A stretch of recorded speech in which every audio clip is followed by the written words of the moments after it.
What's up, summoners? King Blair here.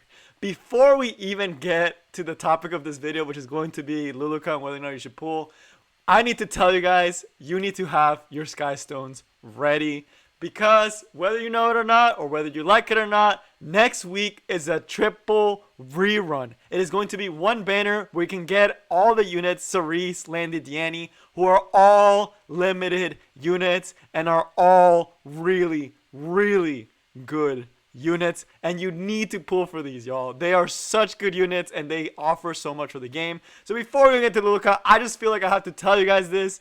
Don't waste your bookmarks. You knew it was coming. I didn't think it'd be this way. We're going to talk about this on stream more in depth, or my thoughts on it, but overall I think it's amazing, and other things that are coming. Dragon Knight Senya is also just around the corner. Has been data mines for her, so please don't waste your bookmarks. Make sure you really have things saved up so you can pull for those limited heroes before we even talk about Luluca.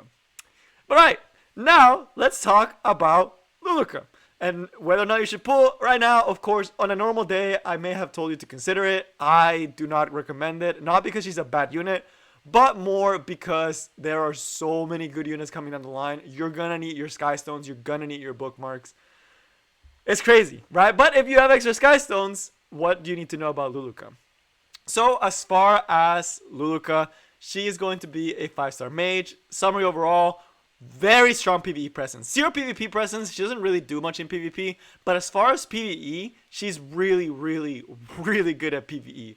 People actually kind of sleep on how strong she actually is for PvE purposes. So overall, early game players, if you had more resources and there wasn't all these limited units right around the corner, Luluca would have been an amazing pickup. She's actually, I would recommend her being one of the best heroes that you can get right now for PvE, because she does have a lot of places you can take her, right? And I'm even considering building mine even at this late in PvE, because she really does help that much.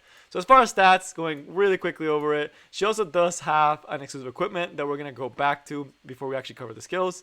But essentially, stat-wise, really good attack, non-existent HP, really good defenses, which lets her live in a lot of PvE scenarios, and some effectiveness to be able to combo off with her skills, as you'll see that she does need. And as I was mentioning, she does have an exclusive equipment. So if you go to the Hall of Trials, in case you didn't know, Hall of Trials does have the exclusive equipments. So if we go here, we go to Luluca, and we see what she has, and then we'll talk about the skills more in depth. But essentially, she gets more effectiveness, which was, again, really good for her for PvE, since it allows her to learn the debuffs she needs to get. Essentially, either gives you more chances to decrease defense with your S1, give her an extra turn attacking with S1 again, which, again, can do a lot of damage when she does do this. Or the last one that allows her to decrease the attack of all enemies for 2 turns, which is Way of Vengeance. This one, some people do like to use for things like Wyvern, but it's not the best one. This one being probably the best one that she has, being the second one, since it allows her to output more damage. And then, of course, this one also being a nice option if you just want more consistency.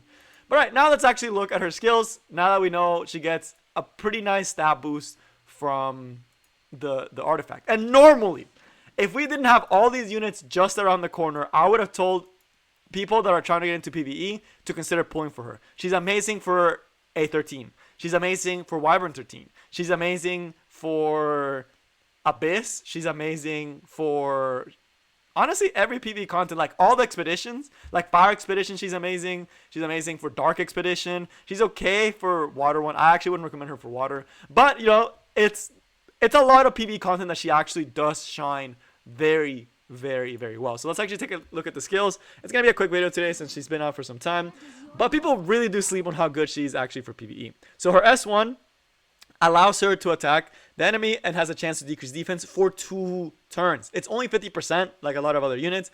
You don't even really need to maul her, because again, she already has the max chance to get this. More damage just makes her runs faster and more consistent. But you can also give her the artifact to get her that extra 15%. Or you can make it so she gets an extra chance to use this skill again. Again, the one to attack again being the better one, because it's going to proc more often and you're going to be getting more decreased defenses that way. So that's just the skill 1, right? Very good, nice 2-turn decreased defense. That's amazing. That's 2 also being really nice, because it grants you a barrier and increased defense, right? So just solid support skills right here.